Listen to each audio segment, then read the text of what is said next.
Hi dude and welcome to Telugu anime wood. Let's start our video.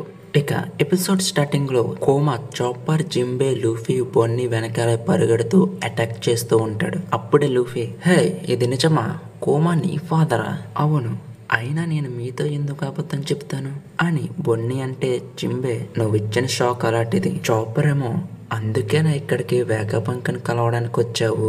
వీళ్ళందరూ ఇలా మాట్లాడుకుంటూ ఉంటే కోమా ఐలాండ్ నాశనం చేస్తూ ఉంటాడు. నాకు తెలిసి ఇలా ఫుడ్ బట్టలు దొంగతనం చేసిన దానికంటే ఐలాండ్ ఖర్చు ఎక్కువయ్యేలా ఉంది. అలా వీళ్ళ వైపు అటాక్ చేస్తున్న కోమాని చూసి బొన్ని తన చిన్నతనంలో ఉన్నప్పుడు తన నాన్న ఎలా ఉన్నాడో గుర్తు తెచ్చుకుంటూ ఉంటే కోమా మాత్రం అలా వాళ్ళపైకి అటాక్ చేస్తూనే ఉంటాడు. ఇక అప్పుడే లూఫీ వాళ్ళు సరిగ్గా అదే టైంలో ఒక చోటన ఇరుక్కుపోతారు. ఇక అలా ఇరుక్కుపోయాక చేసేదేముంది, కోమాతో ఫైట్ చేయడానికి జింబే, లూఫీ రెడీ అవుతారు. మీకు ఎంత చెప్పినా మా నాన్నతో ఫైట్ చేస్తారా అని జింబేని చిన్నవాడిగాను, లూఫీని చాపర్ని ముసలివాళ్ళుగాను మార్చేస్తుంది. వన్ పీస్ ముగిసేలోపు లూఫీని ముసలివాడిలా చూడలేనేమో అనుకున్నాను, కానీ ఈ ఎపిసోడ్తో ఆ కోరిక తీరిపోయింది. వీళ్ళు ఎలా మారిపోవడం వల్ల కోమా వారిని రికగ్నైజ్ చేయలేక అక్కడ నుండి వెళ్ళిపోతాడు. అయితే అప్పుడే లూఫీ వాళ్ళు ఒక డంపీ యాడ్లో మీటింగ్ పెట్టుకుంటారు. ప్యాసిఫిస్ట్ సడన్ గా ఆగింది కాబట్టి సరిపోయింది బొన్నీ.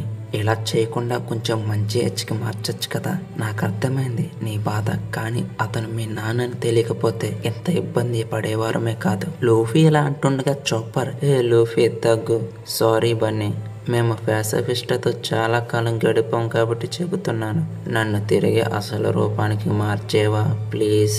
ఇక జింబే అయితే, అతను మానవుడి నుండి క్లౌన్గా మారకముందు అతనికి ఒక కుటుంబం ఉండొచ్చు, దానికోసమని నువ్వు కోపం తెచ్చుకోకు బన్నీ. నాకు తెలుసు కోమా గురించి.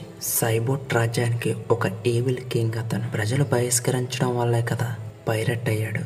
అతను రెవల్యూషనరీ ఆర్మీలో ఒక సభ్యుడు అయ్యాడనే కదా నౌకాదళం అతన్ని అరెస్ట్ చేసింది, అలాగే జీవిత ఖైదీగా చేసింది. అప్పుడే వేగపంక్ వారి సామర్థ్యాన్ని, శారీర ఆకృతిపై ఆసక్తితో అతన్ని మళ్ళీ 7 ఓవర్లాడ్స్ గా సముద్రంలో తిరిగేలా చేశారు. అయితే అతని కండిషన్ మేరకు అతని శరీర ఆకృతిని మార్చుకోవడానికి పర్మిషన్ ఇచ్చాడు. నేను చెప్పేది తప్పంటావా? బొన్నీ అలా వెతుక్కుంటూ, లేదు, కానీ ఓవర్లట్స్ మరియు క్లోనింగ్ ఇదంతా ముగించే టైం వచ్చింది. సైబోట్ గా మారడం అనేది ఒక మరణ శిక్ష లాంటిది. ఇదంతా తెలిసినప్పుడు దానిని ఎవరు అంగీకరించరు కదా. అవును, నువ్వు చెప్పింది నిజమే, కానీ ఇక్కడ వివిధ రకాల జీవిత సత్యాలు ఉన్నాయి. కానీ కోమా అలాంటి నేరాలు చేశాడు అని ఆలోచిస్తుంటేనే ఆశ్చర్యంగా ఉంది. ఆ మాట వినగానే బొన్ని డంపీ యార్డ్లో వెతికిన వెపన్తో వారి మీదకి దాడి చేస్తుంది. మా నాన్న కసాయివాడేమీ కాదు, అతనంటే ప్రభుత్వానికి ఇష్టం లేదు, అందుకే అతను వారికి సహకరించే అవకాశమే లేదు. మా నాన్నని బలవంతంగా మోడిఫై చేశారు అని బొన్ని కోపంతో రగిలిపోతూ ఉంటే, ఏంటి బొన్ని, మమ్మల్ని చంపేద్దామని ఫిక్స్ అయ్యావా?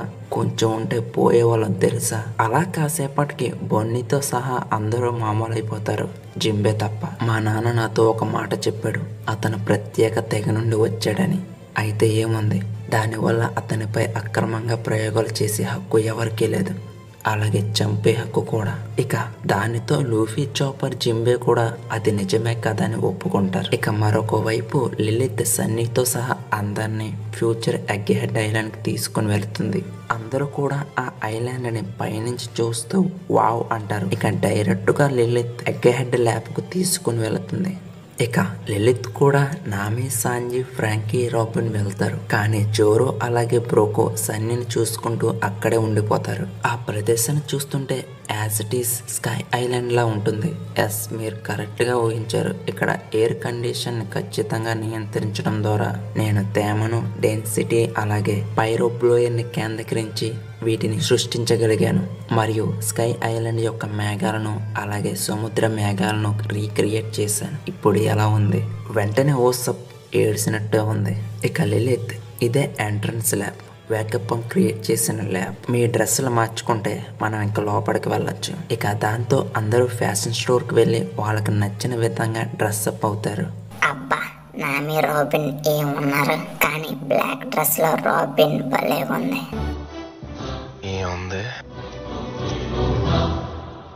ఏముంది దాన్ని చూడాలంటే కాలు రావాలి బాబా. ఇక్కడేమో సన్నీ దగ్గర బ్రోకు జోరోకు టీ వేస్తూ, నువ్వు వారితో వెళ్ళాల్సింది కదా, ఇది ప్రభుత్వ ఐలాండ్, వారు ఒకవేళ పట్టుబడితే ఎవరు కాపాడతారు? ఈ మాట మీద నేను కూడా ఇక్కడ ఉన్నా, టీ తాగి తొంగుందాం. భలే మాట చెప్పు అని వీళ్ళిద్దరూ మాట్లాడుకునే సమయంలో నాకు కొంచెం పోస్తారా? నువ్వు ఇంకా ల్యాండ్ ఆఫ్ వానలోంచి కొట్టుకుపోలేదా? ఓయ్ ఓయ్ ఆగు, నేను పారిపోదామనే ప్రయత్నించా ల్యాండ్ ఆఫ్ వానలోంచి. కానీ కుర్రోడా, ఇది కూడా ప్రభుత్వ ఐలాండ్ లాగే ఉంది. మా కెప్టెన్కి సహాయం చేసినందుకు ధన్యవాదాలు. ఇక బయటికి దొబ్బేయి. వీడు ల్యాండ్ ఆఫ్ వానలో లూఫీకి సహాయం చేశాడా? వీడి పేరు కూడా గుర్తులేదు. ఓకే ఫ్రెండ్స్, మీలో ఎవరికైనా వీడు తెలిస్తే కామెంట్ సెక్షన్లో కామెంట్ చేయండి, మర్చిపోకండి. అలాగే సబ్స్క్రైబ్ కూడా చేసుకోండి. ఇక ఎపిసోడ్లోకి పోతే లిలిత్ వారికి పవర్ సోర్స్ గురించి ఎక్స్ప్లెయిన్ చేస్తూ ఉంటుంది. ఈ ఐలాండ్కి శక్తి అగ్ని నుంచి వస్తుంది. ఫైర్ని ఎటువంటి శక్తిగానైనా మార్చవచ్చు. నేను దీనిని కాల్చాలి అన్న పరిశోధించడానికి ఒకవేళ ఆరిపోని మంటే ఉంటే నేను సూర్యుని కూడా క్రియేట్ చేయగలను. ఆ మాట విన్నాక ఫ్రాంకీ అవాక్ అవుతే లిలిత్ వాళ్ళు చూస్తూ ఉండగానే డోర్లోంచి మాయమవుతుంది. నామి ఓసఫ్ ఫ్రాంకీ ఏం జరిగిందబ్బా అని ఆలోచిస్తూ లిలిత్ని డోర్ ఓపెన్ చేయమంటారు. ఇక్కడేమో ఒకడు లిలిత్కి కనెక్ట్ అవుతాడు. కనెక్ట్ అంటే ఆ కనెక్షన్ కాదండి, వైర్లెస్ కాల్ ద్వారా కనెక్ట్ అవుతాడు. లిలిత్ లిలిత్ లిలిత్ ఏమైంది ఎడిషన్?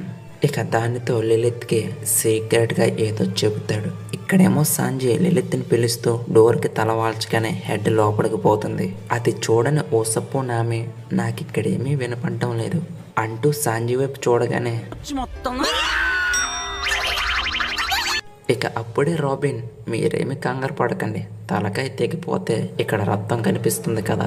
ఇది చాలా తెలివిగా చెప్పినందుకు థ్యాంక్ యూ, కానీ వాడికంటే నువ్వే భయపడుతున్నావు నన్ను అని ఓసప్ రాబిన్ పై అరుస్తూ ఉండగా సాంజీ లోపలికి రావడంతో అందరూ కూడా భయపడకుండా లోపలికి వెళ్తారు, వీడొక్కడు తప్ప. ఎందుకంటే బయటికి వెళ్ళడానికి దారి లేదు కాబట్టి.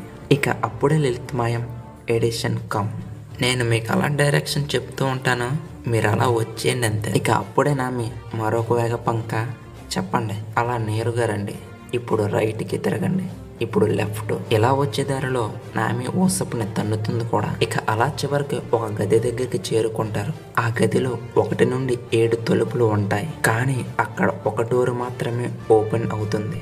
ఏంటా అని అందరూ అలా ఇంట్రెస్టింగ్గా చూస్తూ ఉండగా పిల్ల జింబే సీరియస్గా కూర్చుని ఉంటాడు.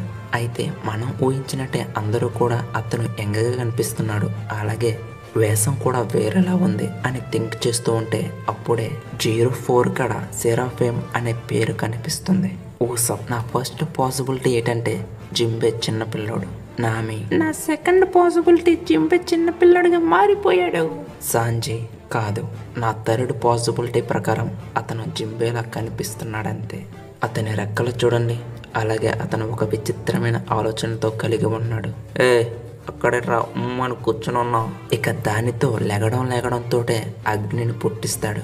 ఇక దానితో లూఫీ టీం వీడిని చూస్తుంటే ఫైట్కి రెడీగా ఉన్నాడనిపిస్తుంది. ఫ్రాంకీ, ఇక్కడ నాకేదో తేడాగా కనిపిస్తుంది. అప్పుడే సెరాఫిమ్ అటాక్ చేస్తూ ఉండగా ఇక నా 4th పాసిబిలిటీ ఏమిటంటే అతను ఒక పాసిఫిస్ట్, అంటే మానవ రూపంలో ఉన్న ఒక యంత్రం.